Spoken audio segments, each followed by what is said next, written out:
Federico Wengi is another investor which we can introduce in svhouse.tv. He is from Power Ventures and he focuses on startup which are in the early stage.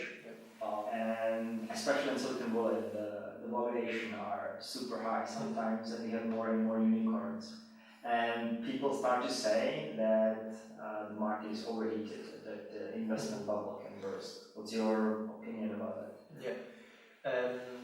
Well, I mean, we're always in cycles, right? So it's not that we are flat. So there is an average, and then from like anything,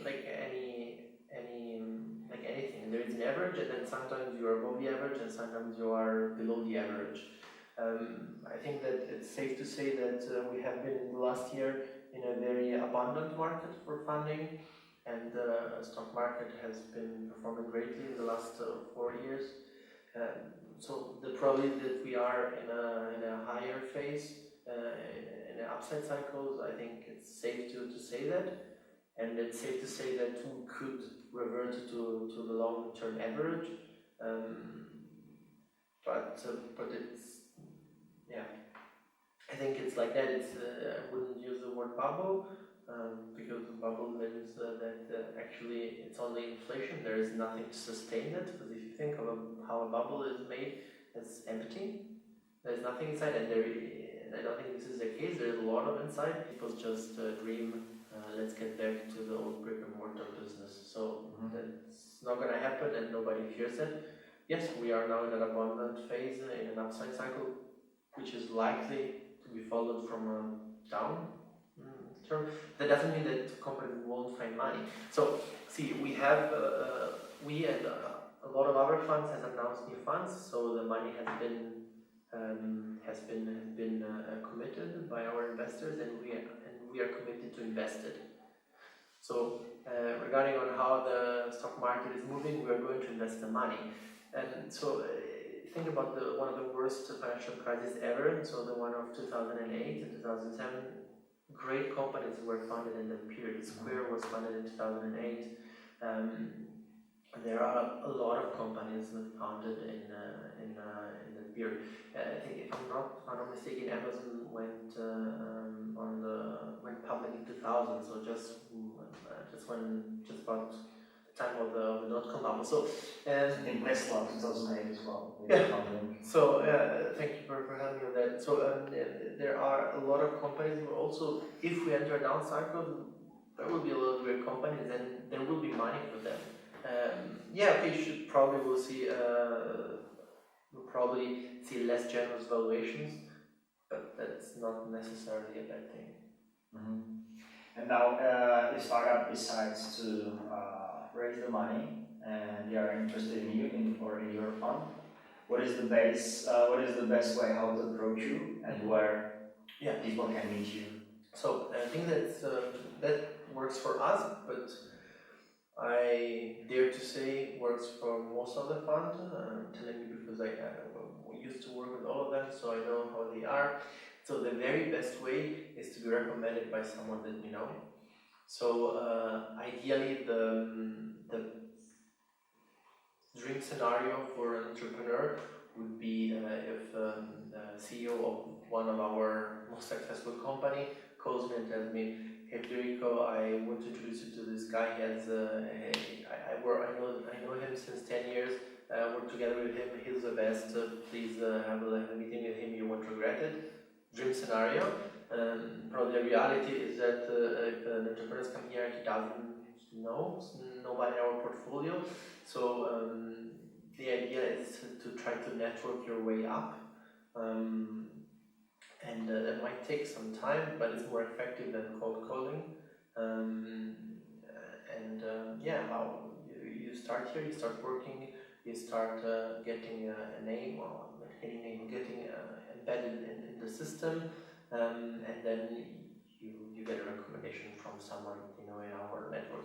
So also keep in mind that our network as a VC is very big, so it's easy to get into our network. So think it like a net. So you will get in the net at some point, especially in Berlin, since this is our home and we know so many people here.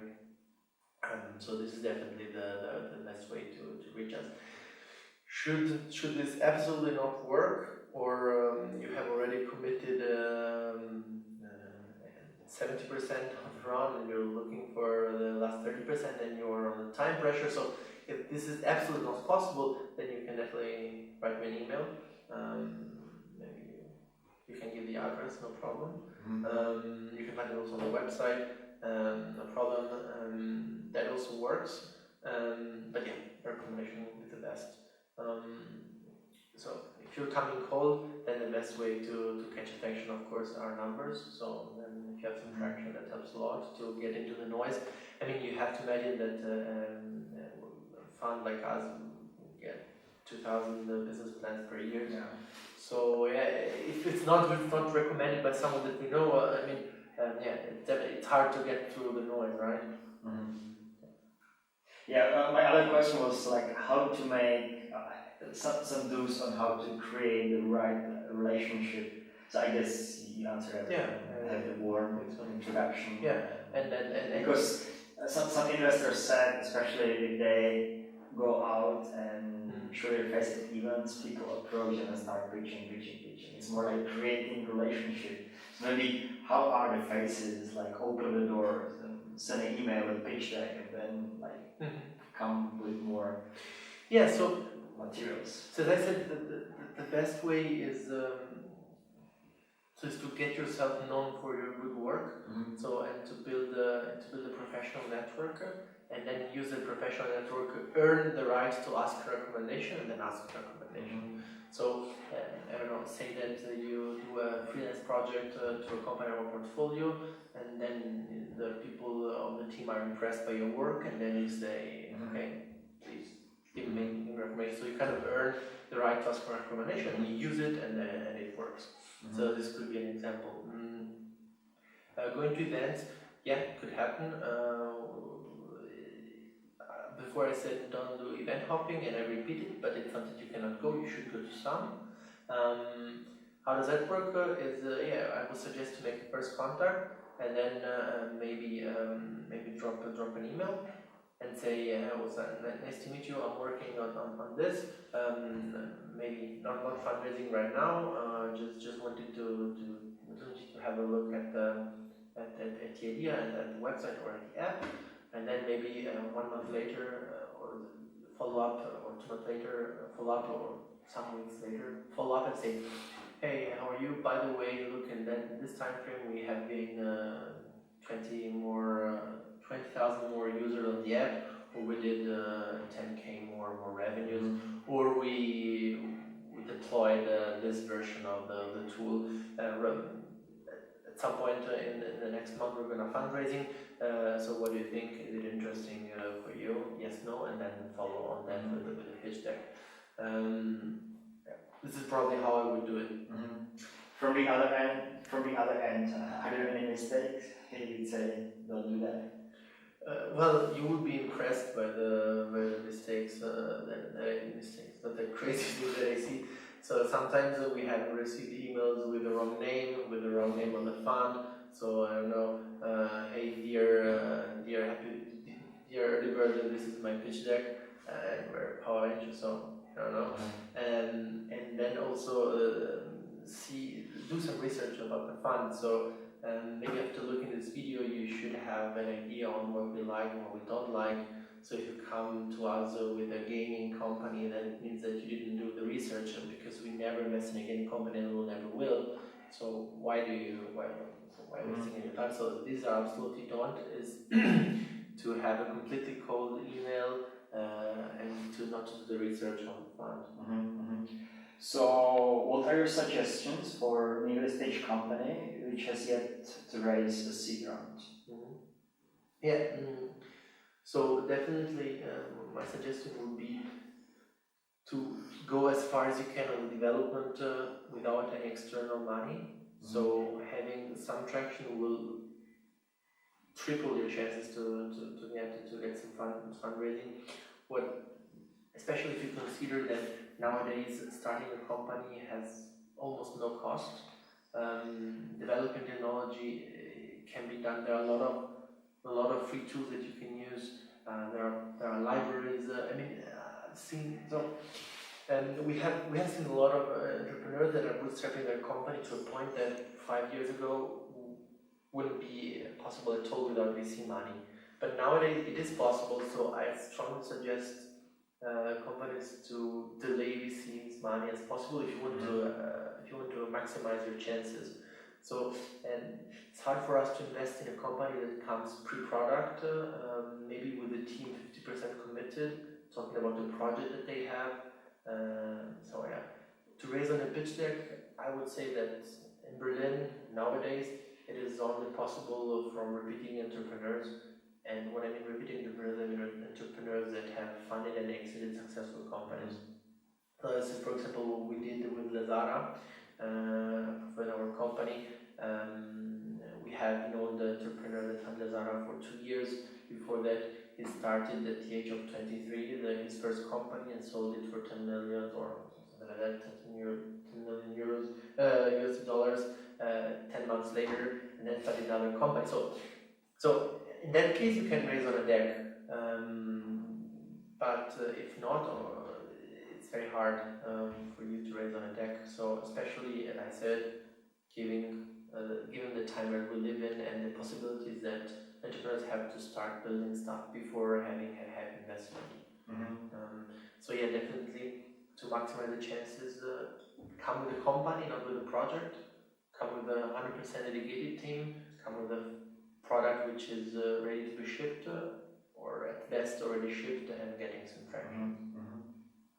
And now on average? And and also on the other hand, be very careful on your cap table. So this is something that we have already seen, our accelerators or angels taking too much on the cap table. So if say that in a seed stage, if the funding team has less than 70% of the company, then it's hard to invest. Because from experience, we know that after 2 or 3 rounds, then maybe the entrepreneur will be left with 10% or 8%, and he will say, okay, doesn't look so good for me. What do I do here? I'm not incentivized enough. Also, I don't want to go too deeper into technicalities, but also consider that founders' shares are, so to say, the one with the lowest rights attached to them. So in terms of an exit, so you will see the money last, so to say. And so you might have a lot of liquidation preference on your head and some covenants and some stuff. So yeah, you also need to be aware of that, and we are aware of that. And so founders need to be properly incentivized, and the cap table has to be clean. And on average, how long does it take to close either Seed round or Series A in your portfolio? Yeah, so if everything goes smooth, and if we know the entrepreneur long enough that we have already done, so we don't need to do reference calls because we know the girl or the guy, then I would say 30 to 40 days. I mean, from hey, this is the idea to the ink is dry. So if we absolutely never heard about the person, and if it's maybe some more complicated legals to do, could be 50 to 70 days. And now, how should the ideal pitch deck look like? Yeah. So yeah, actually, I wrote a blog post on that, and actually you can also download the deck. You can see slide by slide with a guide, so I encourage you to do that. Maybe I can post a link. Yeah, I guess that pretty much answers it. I encourage you to have a look. You can really copy it. It's very basic. Yeah. Now, are you supportive of lean canvas, or is it something you don't require? No. Okay. So once you get the introduction, you get a page deck, then you somehow evaluate the perspective. What are the key metrics you are focusing on? Well, that pretty much depends 100% on the business model. So in terms of metrics. So yeah, it really depends on the business model. But except in a more general, with a more general overview, the first thing that we look is the team. partner, ideally someone with experience in the industry, and ideally a team of 2 to 3 people that know each other and have worked together, maybe have founded a company together, maybe have failed together, so that they can go through also stormy times united. Then of course we look at the market and the competition.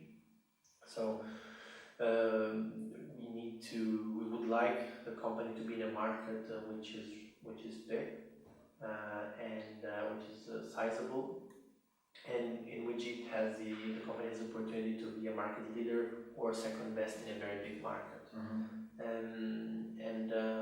By also looking at the market, of course, part of the analysis will also cover the competition.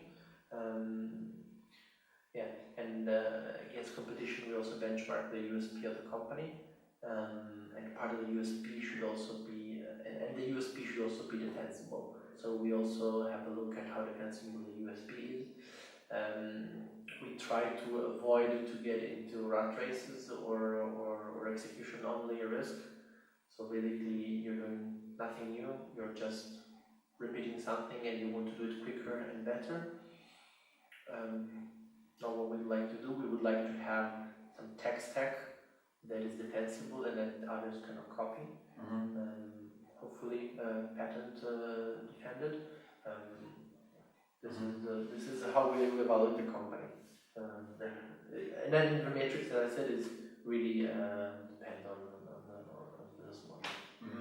And then after pitch deck, when you schedule another meeting, so what are the documents founder should bring for such a meeting, or what's your due diligence? Yeah. So the second meeting will probably ask you for a financial plan. So basically, not so much that we want to check how many revenues we'll make in 5 years. So we know that the number is not correct, and it's never going to be that number. So what is important for us is with the financial model, we would like to understand the dynamics of the unit economics. So we would like to play around with that. So usually it's a spreadsheet, either an Excel or a Google spreadsheet, whatever the entrepreneur prefers. And yes, so the idea is basically to play around, to test assumptions, to test the unit economics, to do sensitivity analysis so that we can understand what are the drivers of the business model, and we can basically feel more comfortable and understand it in a deeper way. But I wouldn't call it proper due diligence. So the due diligence is done later on. So once we've done the financial business model, then it's documented, that's it. So then there are follow-on meetings where we ask questions. And once we come to due diligence, there are, I would say, 2 types of due diligence, 3 types of due diligence. I would say technical, customers, and legal. Technical is basically a code review. One of our partners has been CTOs for 8 years, so he knows his way around. So I have a chat with the CTO, then I'm going to show the development environment and the backend and so on and so forth. Then there's the customer due diligence, where we talk to the customers of the company and basically have a standard set question that we want to know the opinion of the customer of the company. And the final one is the legal due diligence, where we are just going to check if you don't have skeletons in the closet and simple things like, does the company really exist? Can you show me the papers? Did you pay the nominal capital of the company? Do you have legal threats, or do you have pending legal cases? Do you have an insurance on the company, and so on and so forth? So just to avoid the skeletons in the closet. And I think it's slowly time your discussion for evaluations as we follow these logical steps. How to make it realistic? Because I can imagine founder could see he should get more money or what investor evaluate the company. So, any tips how to meet at some point?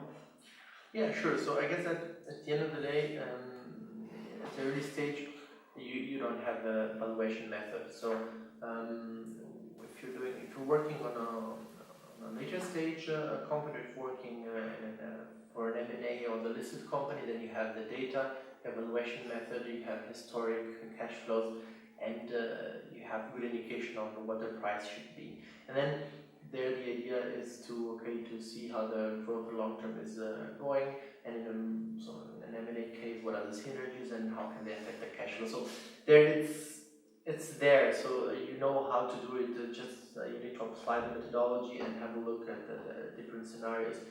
In early stage, it's much different. So you don't have an method because all the metrics don't work in the very early stage. So what you have is a range that you know for experience. So looking at the market, you have a very wide range, and then you should know how much the entrepreneur should give away in terms of shares, and how much the company needs to be financed in the next 20 to 15 months. Less than 12 to 15 months doesn't make sense to finance a company, because if you would finance a company for 5 months, so to say, 2 months after you raise money, you need to start raising again, so you never work. So basically you have this so to say 3 factors.